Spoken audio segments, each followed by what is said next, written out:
भक्ति गीतों से आध्यात्म की ओर आप जिस तरीके से गए, ब्रह्म कुमारी के लिए आपने काफ़ी गीत गाए, तो आप कुछ सुनाएंगे?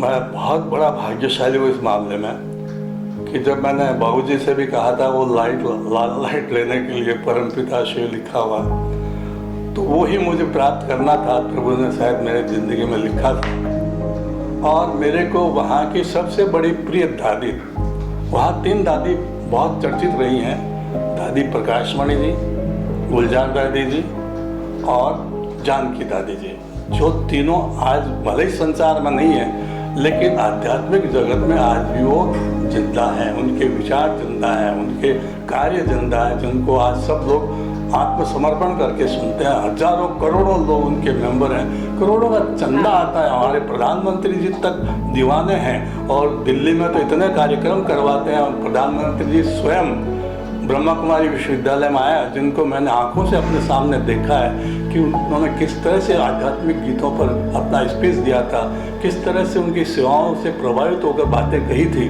तो मैं तो एक बालक था। मोदी जी तो इतने महान है कि आज भारत के तीसरे बार पर चुने गए प्रधानमंत्री हैं, मैं उनको बधाई देता हूँ। मैंने कविता भी लिखी है उनको बधाई, शायद स्वीकार करेंगे मुझे, वो मैं ज़रूर जाके दूंगा। तो आपने जो कहा ना आध्यात्मिक गीत में आप कैसे आए, ये आध्यात्मिक गीत मुझे बेजोड़ इसलिए लगा कि जब बाबूजी ने लिखा था अमृत बेला शुद्ध पवन है मेरे लाडले जागो, तो आज अमृत बेला में इस तरह से गीत लिखना बड़ा महानतम गीत था।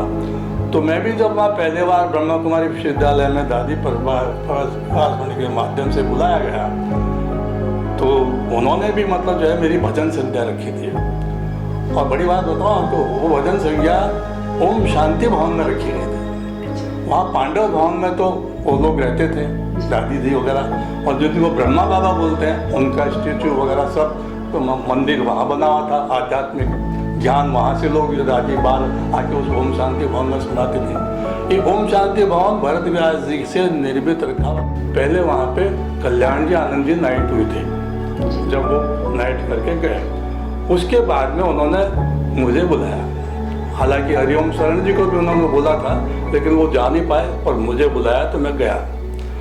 वहाँ जब मैं स्टेज पे गाने के लिए जब बैठा, आप बहन जी बिलीव करेंगे कि हॉल के अंदर राइट साइड में अगर मैं हाथ करता हूँ तो वहाँ ब्रह्मा बाबा का चित्र लगा हुआ है, जिसको वो भगवान मानते हैं, और इधर माँ जगदम्बा का, जिसको अपनी माँ मानते हैं, उनका फोटो लगा हुआ था। बीच में मैं बैठा हूँ और मैं अपने गीत गाना मैंने शुरू किया तो जो रिकॉर्डिंग कर रहे थे उसमें से एक व्यक्ति ने, नाम था उसका बीके तुलसी, उसने दादी जी को फोन किया, दादी जी ये तो बहुत ज़बरदस्त गा रहे हैं, मज़ा आ गया है, लोगों को तालियां बजा बजा के खड़े हो रहे हैं एकदम। तो बोला बेटा इसको तू पूरा रिकॉर्डिंग कर ले, फिर बाद में तू मेरे से बात कर भी क्या गा रहा हो। बोला भी वो एक गीत सुना रहा है, दिल कहे बाबा तुझे देखता रहूं। बस बहन जी जिंदगी बन गई इस गीत के माध्यम से, दिल कहे बाबा तुझे देखता रहूं। बाप रे बाप, वो आध्यात्मिक गीत आज भी अमर है। मैं जब भी कहीं जाता हूँ तो मेरा नाम रख दिया ओम व्यास के जगह, दिल कहे बाबा आया। और उसकी लाइनें क्या सिंपल थी। मैं तो राजस्थानी हूँ, लेकिन पंजाब से मिला वो लोकगीत। और क्या था, दिल कहे बाबा तुझे देखता रहूं, दिल कहे बाबा तुझे देखता रहूं, तेरे मीठे बोल,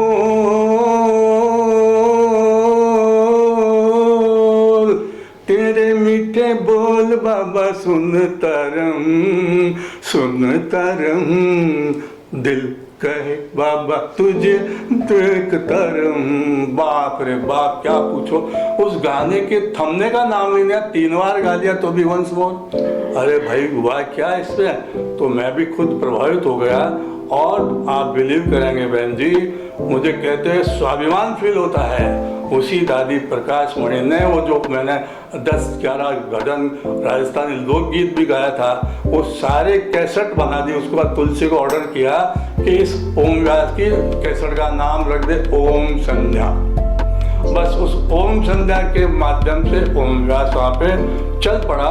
और उस दादी जी के वजह से, प्रकाशमणि दादी जी की वजह से, हर साल आध्यात्मिक गीतों की रिकॉर्डिंग होती थी और उसमें कैसेटें इतनी बिकती थी, कितनी बिकती थी, कोई लिमिट नहीं थी। तो दादी जी को तो अपने वहाँ अच्छा प्रचलन चला, खूब बिकने के माध्यम से उसके पैसे भी एकत्रित होकर के पैसे भी आ जाते थे, फिर काम में लग जाते थे। इस तरह से करते करते करते करते हमने दादी जी के साथ में, जब तक वो जिंदा थी, बहन जी 250 गीत बनाए मैंने आध्यात्मिक, जो एक विश्व रिकॉर्ड, विश्व कीर्तिमान है। एक ऐसा भजन उस समय आध्यात्मिक एक लड़के ने लिखा था, कवि ने, बहुत बड़ा जबरदस्त गीत लिखा उसने। बोला साहब इसकी धुन बनाइए, सामने बैठा था वो। क्या है भाई? बोला करते चलो सबका भला, जीवन के जीने की यही कला। बोला क्या धुन बनाऊं? करते चलो सबका भला, जीवन के जीने की यही कला।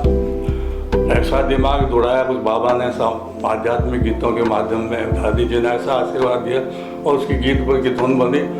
करते चलो सबका भला, करते चलो सबका भला, जीवन के जीने की ये है कला, करते चलो।